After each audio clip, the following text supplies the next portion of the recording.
महाड शहरातील मनसे अध्यक्ष पंकज उमासरे यांच्यावर झालेल्या हल्ल्याचे मुख्य सूत्रधार राज्याचे फलोत्पादन मंत्री भरतशेठ गोगावले यांचे पुत्र विकास गोगावले असल्याचा आरोप मनसेने केलाय।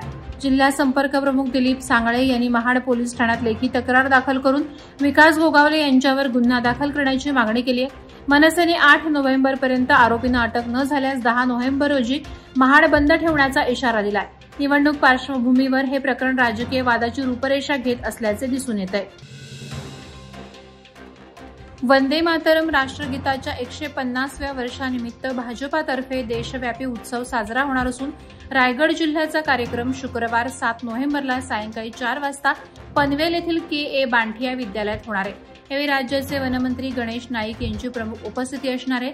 आमदार प्रशांत ठाकूर यांनी पत्रकार परिषदेत सांगितलं की पंतप्रधान नरेंद्र मोदी, राष्ट्रीय अध्यक्ष जे.पी. नड्डा, मुख्यमंत्री देवेंद्र फडणवीस यांच्या मार्गदर्शनाखाली देशभर 150 तर महाराष्ट्रात 10 ठिकाणी सामूहिक गायन, रॅली, जनजागृती उपक्रम राबवले जाणार आहेत। यात 2,500 विद्यार्थी संघटना सहभागी होणार आहेत। आमदार प्रशांत ठाकूर यांनी नागरिकांना या कार्यक्रमात सहभाग घेण्याचं आवाहन केलं आहे। दीपावलीच्या शेवटच्या रात्री किल्ले रायगडावर त्रिपुरारी पौर्णिमेनिमित्त भव्य मशाल महोत्सव उत्साहात साजरा करण्यात आला। मावळा प्रतिष्ठानतर्फे आयोजित उत्सव तेजाचा, जागर हिंदुत्वाचा या कार्यक्रमात हजारो शिवभक्तांनी सहभाग घेतला। किल्ल्याच्या पायथ्याशी शिवराय आणि गडदेवतांचे पूजन करून कार्यक्रमास सुरुवात करण्यात आली।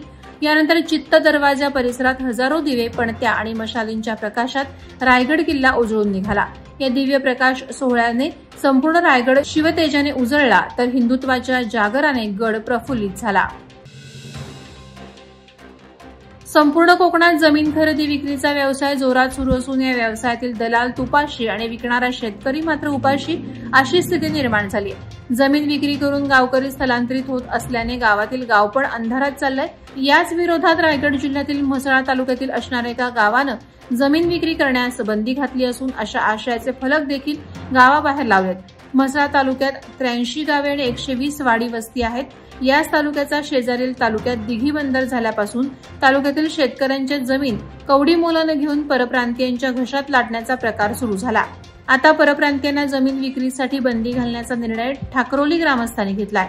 ठाकरोली ग्रामस्थांनी घेतलेल्या निर्णयाचे संपूर्ण तालुक्यातून कौतुक होत आहे। सुधागड वाघोशी विभागातील कुंभारघर येथील रास्तभाव धान्य दुकानातून मिळालेल्या धान्यात जिवंत अळ्या आणि उंदीर पाळीच्या लेंड्या आढळल्याने नागरिकांमध्ये संतापाची लाट उसळली आहे। शासन पुरवठ्यावरील या धान्यावरच आदिवासी आणि गोरगरिबांचं पोट भरतं, मात्र निकृष्ट धान्यामुळे त्यांच्या आरोग्यावर गंभीर धोका निर्माण झालाय। सामाजिक कार्यकर्ते आणि ऑल इंडिया पॅन्थरचे नरेश गायकवाड यांनी हा मुद्दा तहसीलदार आणि पुरवठा निरीक्षकांच्या निदर्शनास आणून दिला असून या विरोधात तहसील कार्यालयात आंदोलन करण्यात आलं। रोहा तालुक्यातील तांबडी बुद्रुक गावात मध्य प्रदेशातील इस्माला रहिवासी दाखला देण्यात आल्याचा धक्कादायक प्रकार समोर आलाय।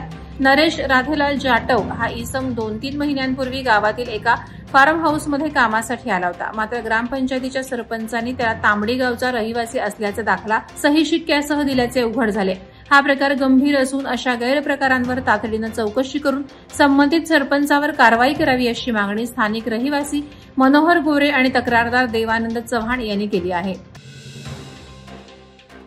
नवी मुंबई शहर आणि आंतरराष्ट्रीय विमानतळाला जोडणाऱ्या गव्हाण फाट्याजवळील रेल्वे क्रॉसिंग पुलाचं काम गेल्या 2 वर्षांपासून रखडलं असून रेल्वे प्रशासनाच्या दुर्लक्षामुळे वाहतूक कोंडी आणि अपघाताचा धोका वाढलाय। अवजड वाहनांची वाढती वर्दळ आणि वळसा घालून जाणाऱ्या वाहन चालकांमुळे प्रवाशांना मोठा त्रास सहन करावा लागतोय। ऑक्टोबर 2023 मध्ये टाटा प्रोजेक्ट लिमिटेड कंपनीकडून नवीन पुलाचं काम सुरू करण्यात आलं होतं, परंतु ते अत्यंत संथ गतीने सुरू असल्याने नागरिकांमध्ये तीव्र नाराजी व्यक्त होत आहे। रेल्वे प्रशासनानं या कामाला गती द्यावी अशी मागणी होत आहे। त्रिपुरारी पौर्णिमेनिमित्त बुधवारी अलिबाग शहरातील रामनाथ परिसरातील श्रीराम मंदिरात भव्य दीपोत्सव साजरा करण्यात आला। मंदिर आणि परिसर हजारो दिव्यांनी उजळून निघाले होते। मंदिरासमोरील पुष्करणीत दिव्यांचे प्रतिबिंब अधिकच देखणे भासत होते। आकर्षक फटाक्यांच्या आतिषबाजीने वातावरण उत्साहवर्धक झालं होतं। या नयनरम्य दृश्याचा आनंद घेण्यासाठी भाविक आणि नागरिकांनी मोठ्या संख्येने उपस्थित राहून दीपोत्सवाचा आनंद लुटला।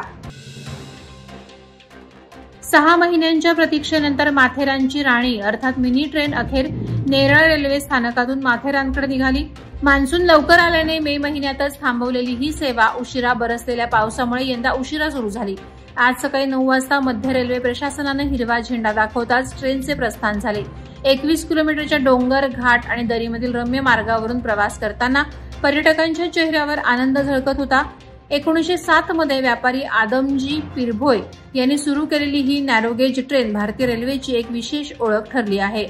वादळवारा लाईव्हसाठी न्यूज ब्युरो, रायगड। नवी मुंबई व रायगड जिल्ह्यातील ताज्या बातम्या आणि घडामोडींसाठी सबस्क्राईब करा वादळवारा लाईव्ह चॅनल आणि दाबा बेल आयकॉन।